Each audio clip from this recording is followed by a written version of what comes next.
Welcome to On the Middle East, the podcast of the award-winning media service Al Monitor, where each week we talk with the decision makers and thought leaders who are making the news and shaping the trends in the Middle East. I'm Andrew Parasolidi, president of Al Monitor, and this week our guest is Bijan Khajehpour, managing partner at Eurasian Nexus Partners, a Vienna-based international strategic consulting firm, and the columnist for Al Monitor. Now, the Biden administration has said there has been, quote, some progress in the ongoing nuclear talks in Vienna, and there indeed seems to be some momentum after a slow start to the negotiations.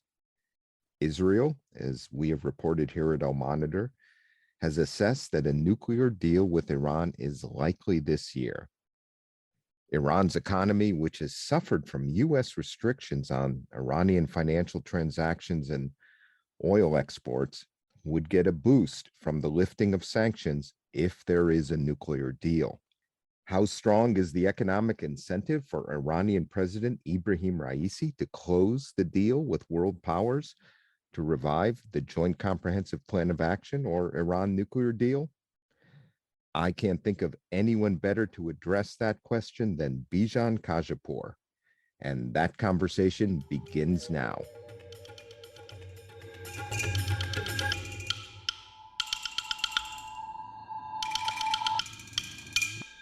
Bijan, welcome back to On the Middle East. Thank you for having me, Andrew. It's great to be back. Bijan, the nuclear talks continue in Vienna. There appears to be some traction and a sense of urgency, at least among the statements of some of the Western powers.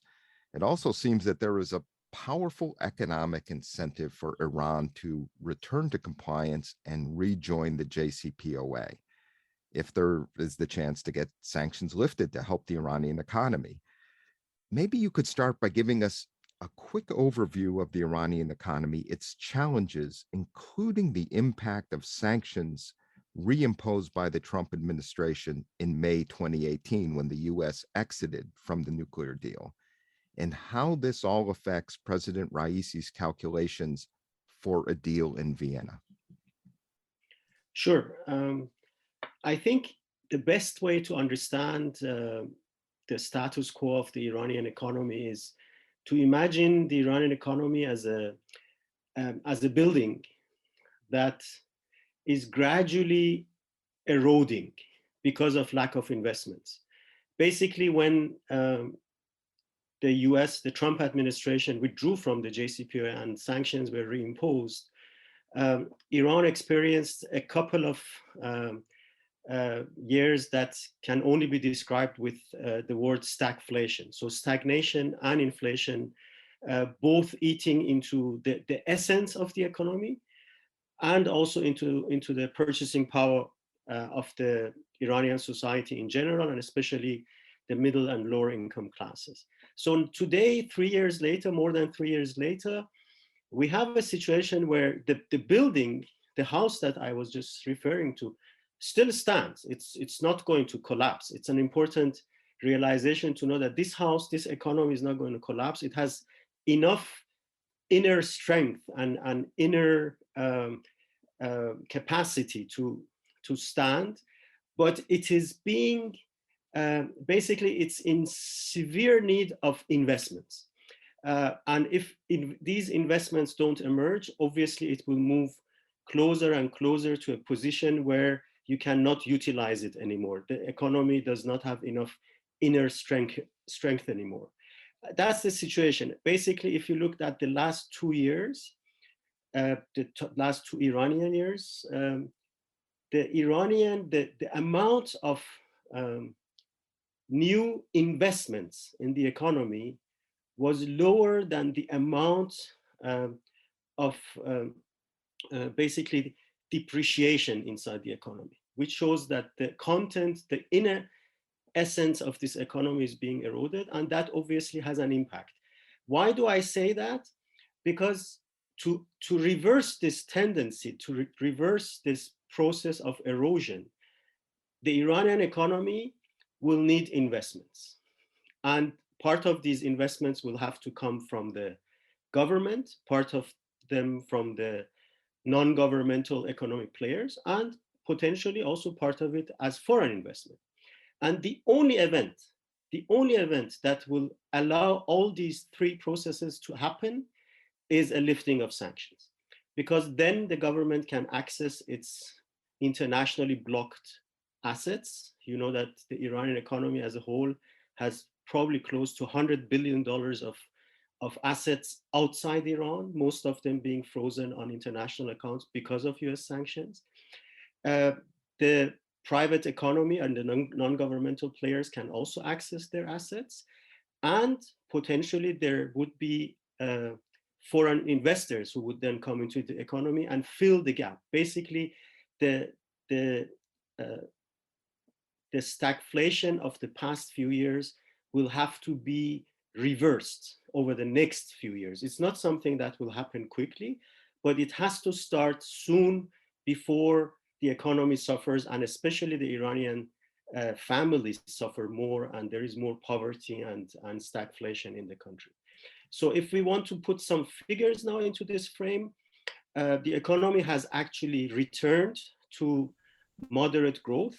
It's grew by about 2% in the last Iranian year, after basically a decline of a cumulative decline of 11% in 2018 and 19. It grew by 2%. It's expected to grow by 3% this Iranian year, which ends in March, and is projected to grow by about 3.5% next year. So the moderate growth has returned, but inflation is around 40%, and there is a huge budget deficit that the government is experiencing. So there are a lot of negative news. There is, as I said, the erosion of the economy, but it has returned to some sort of growth. But this growth is not enough to really reverse the trends that I was talking about. Let me pick up on your comment about foreign investment if sanctions were lifted. If you were a foreign investor, in what sectors of the Iranian economy would you invest? And would you consider investment in the Iranian economy a reasonable risk, given the history of corruption and the lack of transparency and overall inefficiencies? Obviously, it depends on the enterprise organization or whatever the foreign investor that comes into the picture, and also depends on the sector, as you mentioned. I would generally say that there are a lot of opportunities for international investors in the Iranian market. One, because the market itself is a large and sizable and resourceful economy. But secondly, another factor that plays into the decision-making processes of investors, it is a hub in a very important region. It's the Iranian market plus all the different neighbors where the Iranian economy has established efficient and reliable links, whether it's transit links or operational links or also trade links. We are talking about a market of 400 to 500 million people when you include Turkey and Pakistan and Iraq and Central Asia and so on. So the opportunities are there. The two questions, the two sort of risks that one has to evaluate, one is the risk of sanctions. Even if the Vienna talks lead to the lifting of sanctions, there will still be, one, sanctions that are still in place, and second, obviously the risk of US sanctions, especially returning.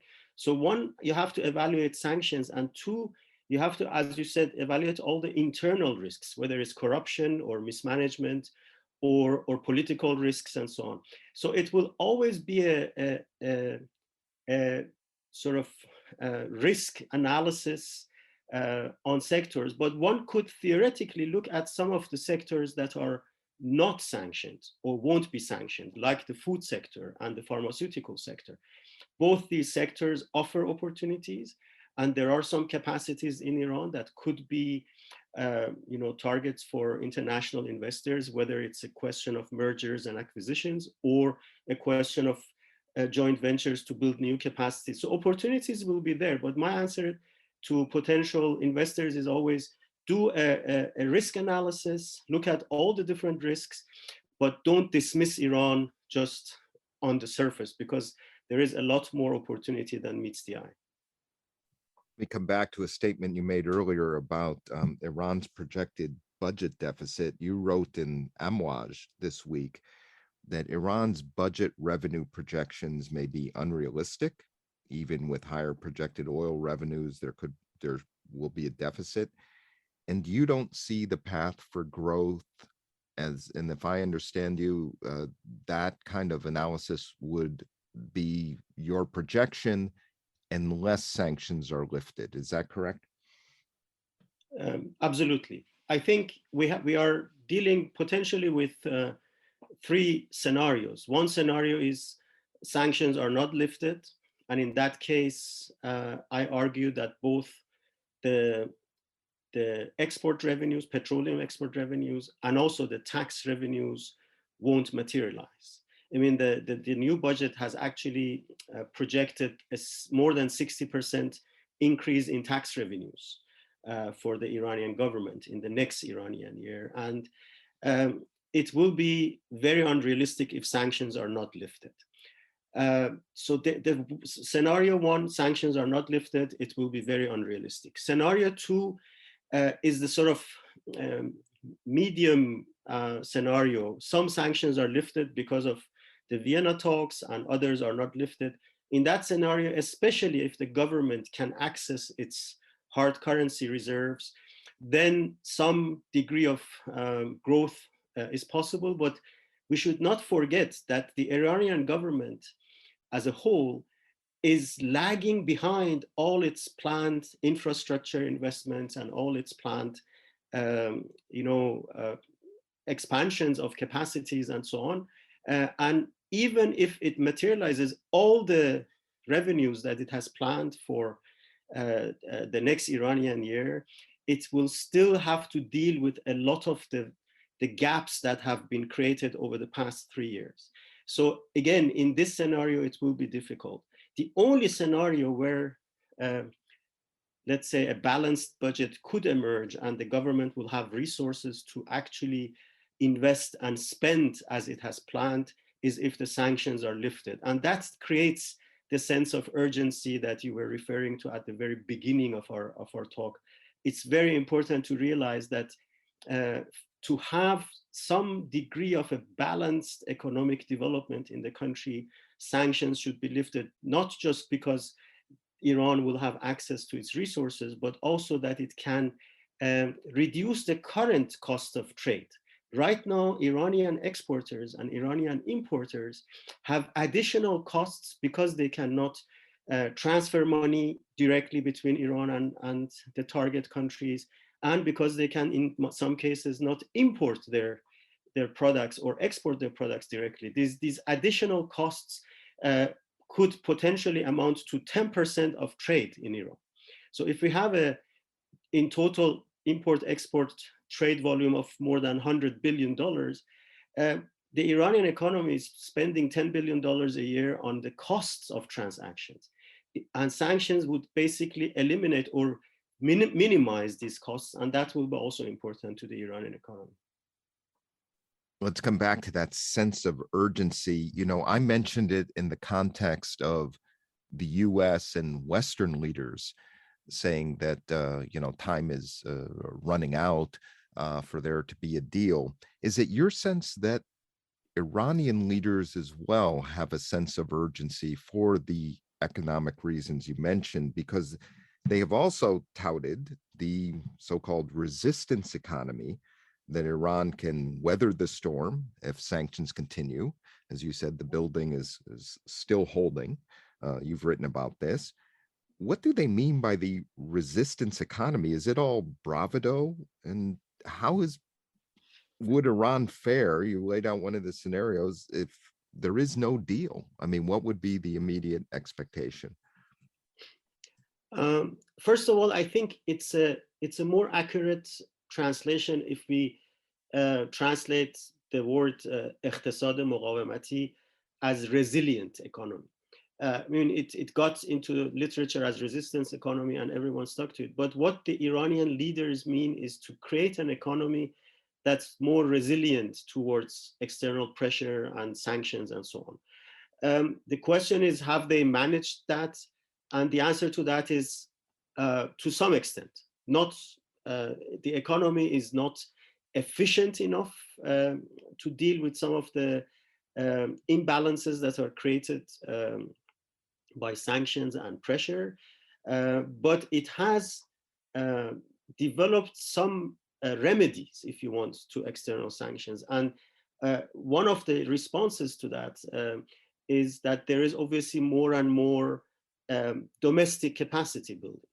One of the interesting indicators, economic indicators, is that in the midst of all of this high inflation and budget deficit and so on, unemployment is actually decreasing. So the economy is creating more and more jobs. We can always argue that some of the jobs that are being created are not sustainable in the long run. But the fact is that there is less unemployment today than we had in 2018. And that's partly because of the domestic capacity building. And as I said, it is a sizable economy. And once you sort of reduce the amount of imports because of lack of hard currency or because of sanctions, then domestic producers will manage to produce more and build new capacities and create jobs.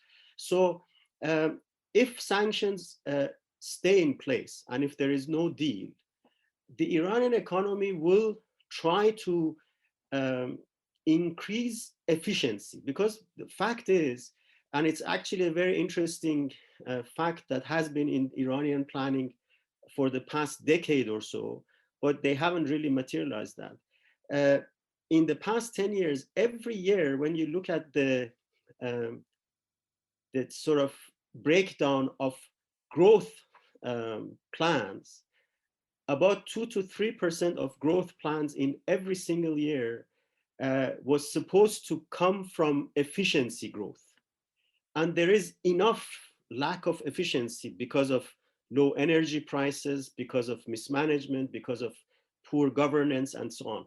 So one of the things that the government will have to do, there is no choice but to do that, is to increase efficiency. And that could be a genuine campaign against corruption, a genuine campaign to increase the governance efficiencies on provincial level, on national level, and so on.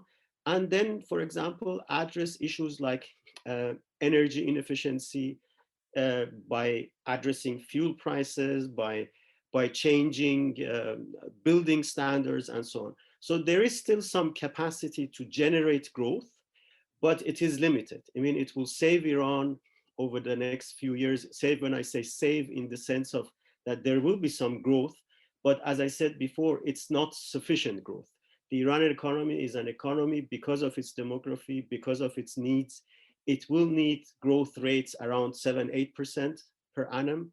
And if it grows by 3-4% for a few years, it is not creating enough jobs and enough opportunities. And then that will lead to also what we have experienced in the past few years, to capital flight, to brain drain, all of factors that actually continue to eat into the substance of the economy. And that will continue, unfortunately, if sanctions are not lifted. Do you think Raisi sees that dour scenario and therefore wants a deal in Vienna? I'm not sure if Raisi himself and maybe his confidants see that, but I think if you look at the entirety of the strategic decision makers, whether it's in the parliament or in the expediency council, in different universities that advise the government, there are enough people who see this urgency and are communicating that to President Raisi and others. Also, the business community sees that. The Iranian business community obviously would like to have uh, uh, less impediments in its work, both in terms of sanctions, but also in terms of internal impediments from corruption and mismanagement and so on. So it is this sense of urgency from the business and economic players is definitely being communicated to the president. But as we know, there are always other considerations that the top leadership have to take into account. But I do believe that the pragmatic forces in the country are urging the government and the decision makers to move towards some sort of a settlement in the Vienna talks. What about the popular politics of the nuclear deal? If we go back to 2015, we recall that when Foreign Minister Zarif returned from the talks, there were parades that he was greeted as a hero. Iranian growth took off. It was the sense, I think, at the time that the deal was quite popular, especially among younger people and the middle class, and was considered probably the most significant diplomatic achievement of the revolutionary government since 1979. Obviously, that perception took a hit in 2018 as the principalists moved into power in the parliament, and lots of criticism in the media of former President Rouhani and Zarif. Where do people stand now on the nuclear deal? Is it still something that average Iranians want to see? And would Raisi get a kind of a political bounce if he went ahead and implemented the deal? I think the popular sentiment in 2015 and the popular sentiment today will be two different ones. In 2015, in my view, the main source of sort of positive development, or the sense of positivist development, was a sense of dignity, a sense of returning to the international community after being sanctioned for a decade or so. That sense of dignity, which is obviously a very important part of the Iranian culture, that, as you said, was disappointed in 2018 with the reintroduction of sanctions and with maximum pressure, and also with the entire literature that the Trump administration used against Iran. In 2022, I think the economic aspects and the socio-economic aspects of a nuclear deal will be more important. People have lost their trust or their belief in especially the United States, but in the West as a whole, that the West cannot be trusted. They really put a lot of emotion, if you want, into the nuclear deal as a way of paving the way for a different relationship, and that sort of collapsed. But today, if President Raisi manages to either revive the nuclear deal or find a solution to reduce sanctions and improve the economic conditions, that is what will be the source of positivism in the Iranian public, not necessarily a new opportunity to reestablish ties with Western countries. That sort of, in my view, has been damaged severely as a result of, on the one side, the US action, but also the lack of action on the European side, the lack of effort on the European side to really try to give some economic benefits to Iran after the Trump withdrawal. To underline that it's a lot more about socio-economic realities, I want to just also mention, for example, many people ask this question: how is the mood now that we are now almost 6 months into a new government? The mood changed in Iran a lot towards a positive mood because of, for example, a successful vaccination campaign by the new government. You can always argue that the pro-Raisi forces or the hardliners, they impeded the Rouhani government's efforts to vaccinate the Iranian people. But fact is that from the average citizen in Iran, from their perspective, uh, since Raisi has become president, there is a successful vaccination campaign. The number of daily death uh, toll is reducing strongly. We are in August when Raisi took over. There were unfortunately 400 to 500 deaths per day due to corona. Today it's below 50, and these emotions are important. So people have become a lot more focused um, on their social and economic needs, and that's, you can say, one of the consequences of sanctions eating into purchasing power and making people poorer, so that they actually have to be a lot more focused on their economic and social needs rather than on their political and international needs. You mentioned Iran's frustration with the West. Raisi seems to want to look east for its economic and trade ties, including with Russia and China. How do you see Iran's relationships with both countries at this point, both in the JCPOA talks and more broadly? And what can Iran expect from Russia and China if there is no nuclear deal? I think Iran's expectation from Russia and China come down to the economic needs I just mentioned. As I said, Iran is a country, is an economy that needs international investors, and in some cases needs international technology. And if we don't get them from the West, then we have to look for other sources. Some in Iran argue that, we should be focusing, or Iran should be focusing on closer cooperation with Islamic countries like Turkey, like Indonesia, like Malaysia, and so on. And others say that what Iran needs, meaning technology and investment, that can only come from larger powers, larger economies like China and Russia.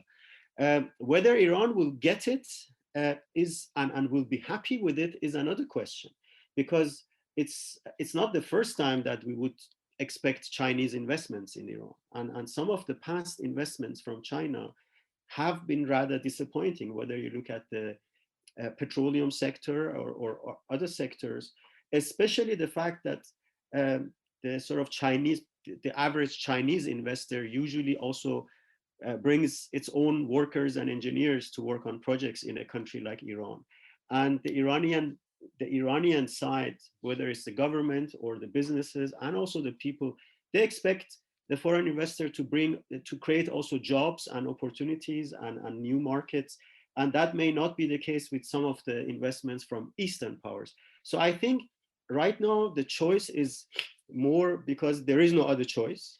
If the Western bloc as a whole is not interested in investments in Iran because of the nuclear tensions and other tensions, then Iran will have no choice, because the Iranian economy and its wealth of resources, whether it's in the petroleum sector or in the mining sector and so on, cannot really develop without international investors. This is a fact. I mean, it's a wealthy economy, but it needs a lot more impetus from international investors to develop, to really materialize its potential. And that also the hardliners know in Iran, even though they obviously try to find international partners that are politically more acceptable to Iran. John, I want to conclude by asking you about your relative and my friend of more than 30 years, Siamak Namazi, who remains a prisoner in Iran, as well as his father, who, while under house arrest, is also in failing health.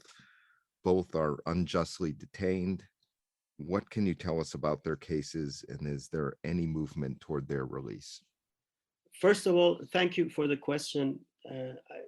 It's a very sad situation. I mean, Siamak has spent more than 6 years of the best years of his life unjustly detained in Evin, and not only unjustly detained, he has he has been denied the even legal rights that the Iranian law provides. And for example, he has never been given any furlough from prison, which is very sad. It's a very frustrating situation. It's a it's a there is no certainty to what may happen or can happen. There have been situations where we were hopeful that maybe the Iranian and the American sides will agree on a prisoner swap or some sort of a deal that would see the release of Bagher and Siamak and other dual nationals. But it has never materialized, partly maybe because I think some stakeholders wanted to combine this prisoner swap, or somehow do it in parallel to the nuclear deal.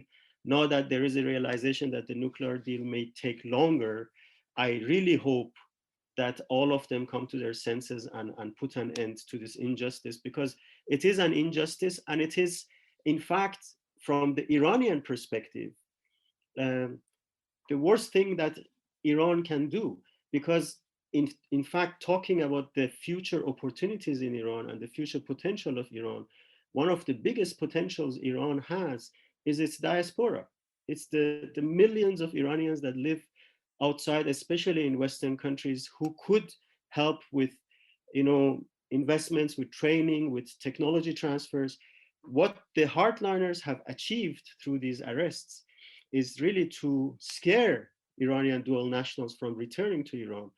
I really hope that they come to their senses and release all the dual nationals, especially Siamak, who has been held longest, and that way also re-establish some sort of a respectful relationship with the Iranian diaspora. I really hope that a solution can be found soon. Bijan, you two are a good friend of many years, a superb analyst. I always enjoy and learn from our conversations. Thank you for joining us today on the Middle East, and for your many contributions to Al Monitor over the years. Pleasure. Thank you for having me, and I look forward to future discussions. We will return after this short break.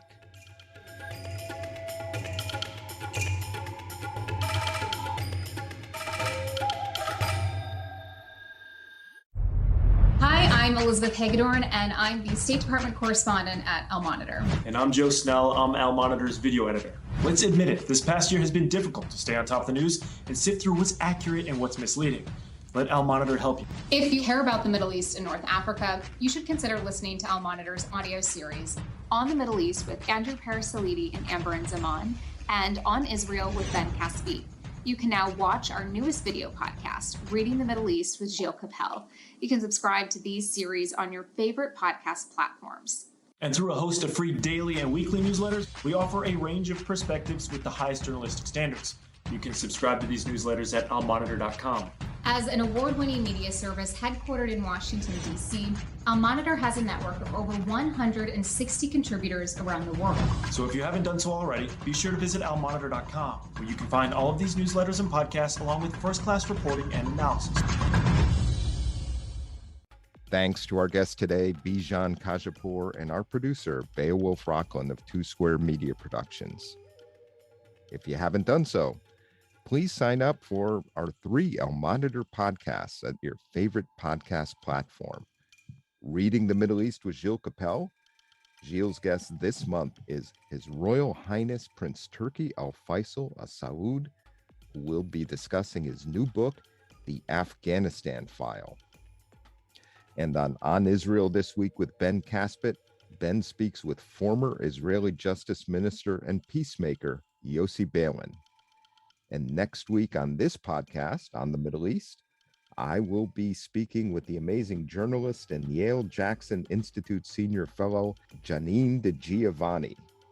Janine is the author of The Vanishing: Faith, Loss, and the Twilight of Christianity in the Middle East. Thank you all for listening, and please keep up with all of the news and trends in the region at almonitor.com.